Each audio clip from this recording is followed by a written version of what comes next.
We've already made public promises around restoring 1,000 hectares and becoming carbon neutral. We're trying to kind of modify the vegetation, or largely through actually trying to re-wet the areas, i.e. restore the peatlands, block the grips, etc. But in some areas we might have to take more direct intervention. You can buy the right mix of species, the sphagnum for your area, and then go out and plant it once you've re-wet it, make the conditions right, and then the sphagnum will hopefully thrive in those sort of areas.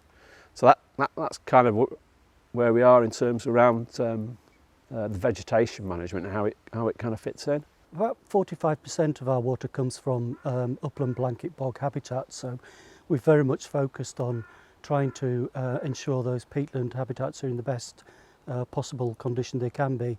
So we've most recently launched our Beyond Nature programme, a healthy peatland that delivers for water quality, carbon, biodiversity, grouse and sheep, is a healthy active blanket bog. The area that you can see in the close background behind me is an area that we've recently cleared of rhododendron. So rhododendron is a non-native invasive species. It dries out the peat, it makes it more vulnerable to fire, it also makes it more vulnerable to erosion through flooding, and it increases the speed that water runs off. So we've been removing those rhododendron bushes, thereby hopefully improving the water quality in the reservoirs that is where we get all our drinking water from.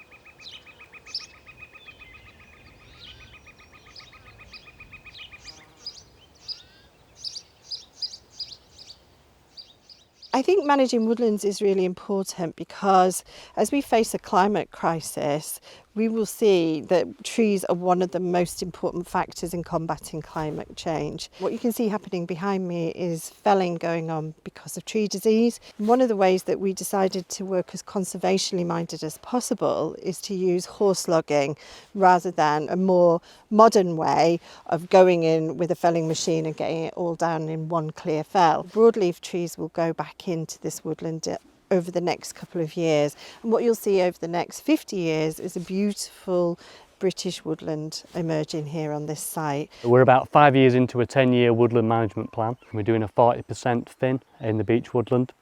Obviously we wanted to battle climate change and make our woodland resilient for the future. So obviously if you've got a monoculture of species, if a disease comes about then the whole wood could be taken out. We're actually doing monoliths, which is basically taking off all the branches and leaving a big piece of standing deadwood. So this has got a few benefits. I mean, it's a great habitat for invertebrates, for birds, and then we also use the brash from the monolithing works. It works alongside our natural flood management. We all know woodlands are kind of essential for the environment, for wildlife, for our atmosphere, the air we breathe, but they're kind of like a hub of human history as well. Now it depends on the type of woodland you go to in regards to what sort of heritage you might find there.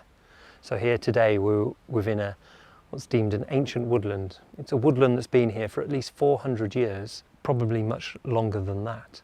And immediately behind me you can probably see a rock face, and we're stood in a quarry. You might also find evidence of historic boundaries, some relating to medieval parks. It's an absolute privilege for us to be able to access woodlands across the South Pennines. They're there for us to love and enjoy, and we need to make the most of it.